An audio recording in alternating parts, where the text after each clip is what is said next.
Hello, beautiful souls. Thank you so much for joining this video. So, to anyone who's new to this channel helps people understand the difference between actual non-duality and pseudo non-duality. This difference is very important because pseudo non-duality, not only is it incorrect, inaccurate, it's actually delusional, bordering on dangerous. Definitely dangerous for some people. If you take it seriously, it's dangerous. I never know how to express it. I don't want to cause a hysteria about Neo-Advaita, but I don't want to underplay how truly harmful and dangerous it is. So, the Bhagavad Gita, next to the Bible and the Quran, the most well-known sacred text in the world, or one of, if not, one of the most. Man, I'm at a loss for words today. Okay, I just got back from the beach. I have a little bit of a beach. I'm just kind of blissed out and happy. Okay, focus. So the Bhagavad Gita is in the news lately for a couple of reasons. In the movie Oppenheimer, the scientist who helped create the nuclear bomb, Oppenheimer, he quoted the Bhagavad Gita when the test was successful. And it also that movie has a controversial scene in which one of the couple is sexual on top of a copy of the Bhagavad Gita. So traditional or conservative Hindus are really upset. But the Gita, the Bhagavad Gita, it's our best defense against Neo-Advaita. Here's why. So Neo-Advaita takes a very small portion of non-duality and says, this is the whole enchilada, when it's just a very small part. And of course, it misteaches and distorts that small part. The Bhagavad Gita, on the other hand, really gives the full, in modern slang, the full download. It gives the full vision of what non-duality is. It covers topics such as meditation, devotion, karma yoga, how to turn your day-to-day living into a form of living meditation, how to balance the paradox of the fact that we all need to do things, right? Neo-Advaita teaches us just to basically sit and dissociate, just to sit and meditate. But what do you do once you open your eyes? What do you do once it's time to go out and about in the world? Well, the Bhagavad Gita covers that. It's a very deep topic called karma yoga, of making your life, fulfilling your duties. So Neo-Advaita teaches you to turn away from the world and basically say, all of this is meaningless. All of this is an illusion. The Bhagavad Gita teaches people to fulfill their duties and to strive for excellence, yet to do so with detachment, so that how they live their day-to-day lives, how their relationship, our relationships, work, even hobbies, how to do these things in a way that actually elevates you spiritually and actually integrates the knowledge of consciousness into your day-to-day lives. It's everything that Neo-Advaita is lacking is covered in the Gita.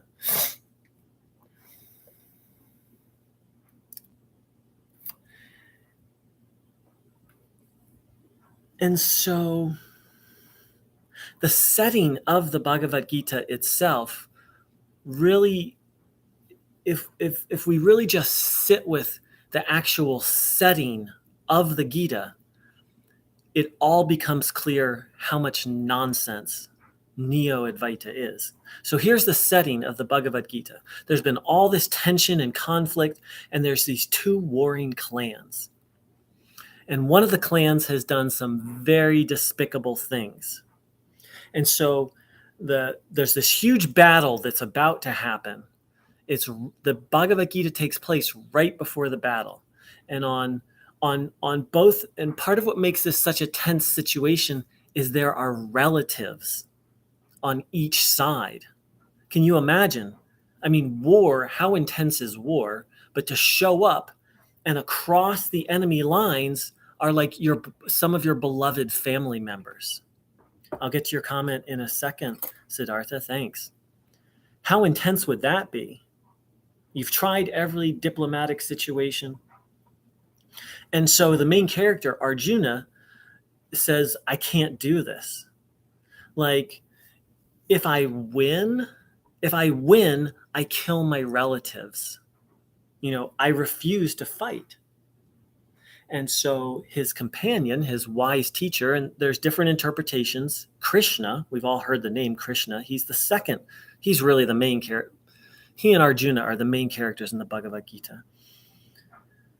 Some of them say that Krishna is an avatar, that God came down and took the flesh. There's different interpretations of who or what Krishna is, and I'm not going to get into that there. Each person's welcome to their own.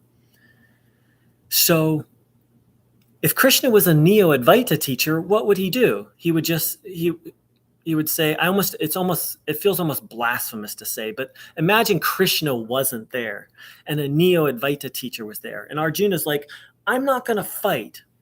The Neo-Advaita teacher would say something like, who is it who wants to fight, or who doesn't want to fight?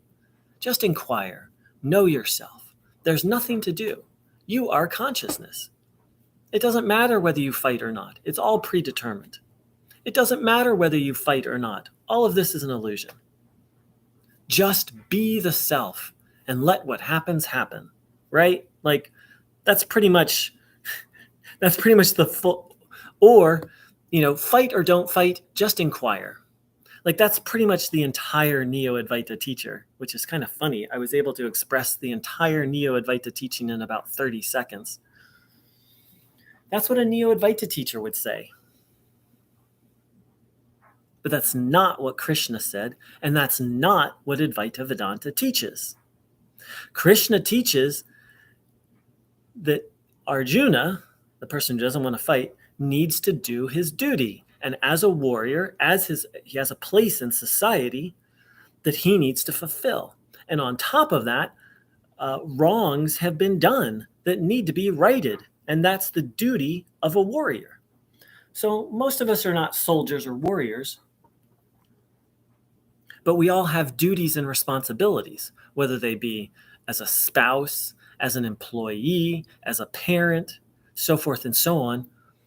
And so this idea of just throwing down our bow, in this case, Neo-Advaita would say, just turn away from the world and inquire. It doesn't work. Not only does it not lead to enlightenment, it leads to a dysfunctional life, and it doesn't give a compass for how to navigate life. So that's one of the huge pieces that's missing in Neo-Advaita, is the art of living. Because in the end, Neo-Advaita is anti-life. It's not non-duality. Neo-Advaita is very dualistic. It says consciousness is all there is. Everything else is an illusion. Everything else doesn't matter. Non-duality says there's two realities, consciousness, or the absolute, and the relative, and actually they're one and the same. And the art of living is to engage in your duties in the relative world with devotion and fulfill your duties. Strive for excellence, yet learn detachment, because the relative is the relative. It's not eternal. It can't give lasting happiness. Whereas Neo-Advaita just teaches just detach. It doesn't give any teaching for how to actually live. So that's my little talk on the Bhagavad Gita and the difference between Neo-Advaita and actual non-duality is shared in the Bhagavad Gita. Now I'm going to take a peek at some of these comments. Siddhartha Omkara. Luckily, I never got caught up in anything since discovering Vedanta a few years ago due to my 20-year experience in a culty Marxist political party. Dumped that rubbish over 10 years ago. Siddhartha, very glad that you didn't. I'm glad you discovered Vedanta, and I would love to hear a little more, it says you discovered Vedanta. If you want to share your teacher or what books you read. Tiger Arts. That was a perfect way of putting it. Well, thank you, Tiger Arts. Oops, I'm having technical. Hold on. There we go. Okay, good. Appreciate that. Siddhartha Omkar. Cult, like revolutionary party is what I meant to say. Yes. Okay, beautiful. Siddhartha said revolutionary party is what he meant to say. Over 20 years involved in it, but it taught me so much. Just because your experience of getting caught up obviously taught you much. I cannot even tell you how much I have learned about truth and falseness through my process of going deep into Neo-Advaita and now coming out of it and deconstructing it. My bullshit detector is like 10 times stronger. It's not perfect, not yet, maybe never will be. But my bullshit detector is just so much stronger, and I really understand what illusion is now. You know, we can from the sidelines, you can say, well, an illusion is something that appears true but isn't. Like, that's a cool philosophical understanding. But for 20 years, I believed with all of my being that something was true, and it ends up it wasn't. But it seemed so real and so true, but it was just a mirage. And so I have a firsthand experience of what illusion is. It's that which it is as real as anything else, but actually it only seemed to be real and wasn't actually real. So yes, it can be quite painful, but the process of, I mean, that's, you know, from a Buddhist and a Vedic point of view, that's what enlightenment is overcoming illusion or ignorance or delusion. Tiger Arts wrote, being as intimate as possible with all of life, feeling etc., seems more spiritual and more present to me nowadays compared to my earlier dissociative practice. Neo-Advaita is just a form of avoidance. Tiger Arts, beautifully said. So, Neo-Advaita, so Advaita means not two, right? But Neo-Advaita, as I said, splits the world into two categories and keeps them separate. So yes, to be present with life and engaged with life, but not attached. It's a big difference. The essence of the Gita is do your duty without attachment. This will lead to the realization. And or this will set the stage for the realization of your true nature. Yeah, Neo-Advaita is avoidance. That's what I was using it for. Tiger Arts continued. Neo-Advaita was just pure emotional avoidance for me. Worldly distractions turned to spiritual dissociation, but same avoidance behavior in the end. That's why I compare Neo-Advaita to an addiction, a form of numbing, or as you say, dissociating. You know, any behavior that, whether it's numbing or dissociating, in which we use to avoid reality, is avoiding reality. And in my case, it became addictive. And I've seen it. You know, there are people who, you can really tell people who are really stuck in the Neo-Advaita thing, they can't carry on a conversation without talking Neo-Advaita talk.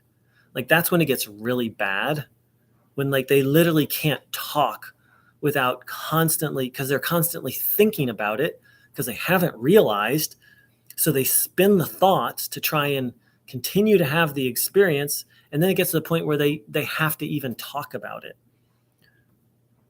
I was in that space. Siddhartha Omkar. Bhagavan Sri Ramana Maharshi and Sri Nisargadatta Maharaj, my two terrible twins. Ironically, it was watching a few Muju videos that piqued my curiosity. Obviously, rearward. I don't know what rearward is. I mean, That's the blessing of Neo-Advaita, is it piques curiosity. I spend a lot of time talking about the harms and the dangers of Neo-Advaita, but let's face it, for myself and many other people, it was a coping strategy. It was something we used to cope with life. It got me and many other people, and here's another example. It can get people interested in genuine spirituality. It can be like a gateway drug, a gateway drug. And then when you get sick of that gateway drug, then you start to look for the real thing. Or when the gateway drug isn't working anymore.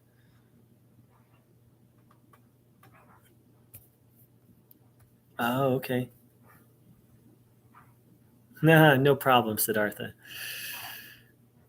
Texting is, I love my gurus, I love Bhagavan, and also self website. Yeah.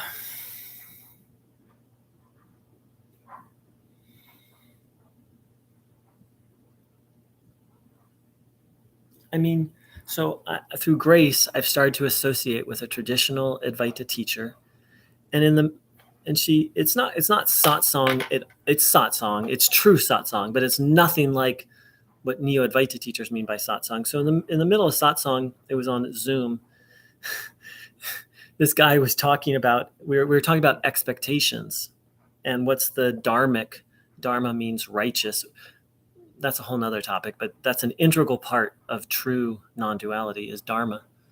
What's a dharmic approach to expectations and dealing with expectations of our partners, in this case, a person's spouse? And the person's spouse, like, she didn't come on camera, but she was like on the side talking.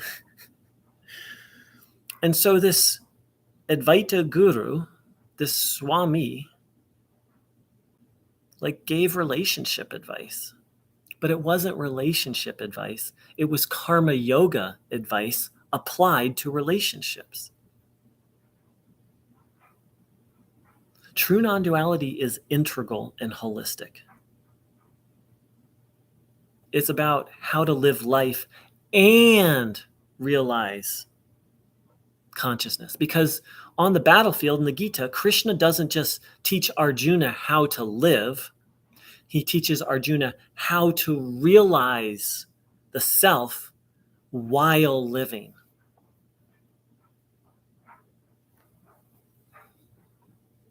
And that's what actual non-duality is. It's a process that integrates your life.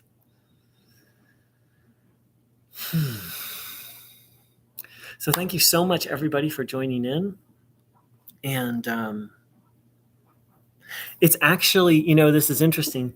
It's actually the Bhagavad Gita that helped to save me from Neo-Advaita, because I'd studied it before I found Neo-Advaita. I had studied the Gita, and there was one sentence in the Gita that really stuck with me, and it was about, depending on a person's temperament, there's different spiritual practices. And that idea just like really stuck with me. And then maybe about a couple years into Neo-Advaita, I'm like, wait a minute, this guy's just teaching one practice. He's teaching only self-inquiry. But the Gita says there's different practices. And I'm like, wait a minute, Ramana said the same thing. And that's what began to pop me. And so that's one reason, I come on this channel, and part of what I do now is I share traditional Vedic Dharma, the traditional philosophy of Advaita Vedanta, not because I'm enlightened, I'm not, but because that's what broke me out. And now that I'm studying with an actual guru who's teaching me how to live dharmically, so traditional Dharma helped break me out, or it popped my bubble, and then studying more of it like really broke me out. And now traditional Dharma is giving me a beautiful way of life, like how to live, that moves me forward spiritually. So I get pretty excited about this stuff because these ideas save my life. These traditional Vedic ideas. The Gita really, in some ways, saved my life, having some knowledge of the Gita. Siddhartha Omkar. And also, I self-inquire, but is not divorced from the other qualifications that are necessary, not claiming to have fulfilled them all quite yet. Exactly. One has, yeah, I don't know the answer. So what Siddhartha is talking about is that they're in traditional Advaita, and Ramana talked about this, but Neo-Advaita teachers don't like to acknowledge this. Ramana said there are very strict qualifications for practicing self-inquiry. And so the issue that Siddhartha raises is like, well, if you haven't fully met all the criteria, should you practice self-inquiry? You'd have to take that up with a guru. I'm not qualified to answer that question. It's a question I wonder. What Ramana says is, you will not be successful. You will not complete the journey. Ramana Maharshi said it, Adi Shankara said it, and the Bhagavad Gita said it. You will not complete the journey of self-inquiry until those qualifications are met. And you can, I'm going to post a link for those qualifications. 1 second. They're called the Sadhana Chantusha, the 4 means of salvation.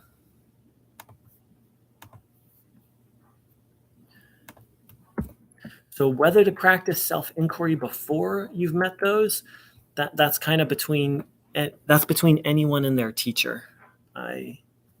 It's an interesting question. Siddhartha Omkara, I've only recently discovered your contribution here in this platform. We'll look at your website. Thanks again. Thank you. I'm very glad you found it, and I hope this information serves you. And the fact that, Siddhartha, the fact that you even know about the qualifications is huge. It's huge. 99.9% of people who are into non-duality do not know about the qualifications. It's probably 99.99. Like probably 1 out of 1,000 people know about the qualifications, because Neo-Advaita is based on the delusion that everyone should just inquire. And if you just inquire, that will solve all your problems.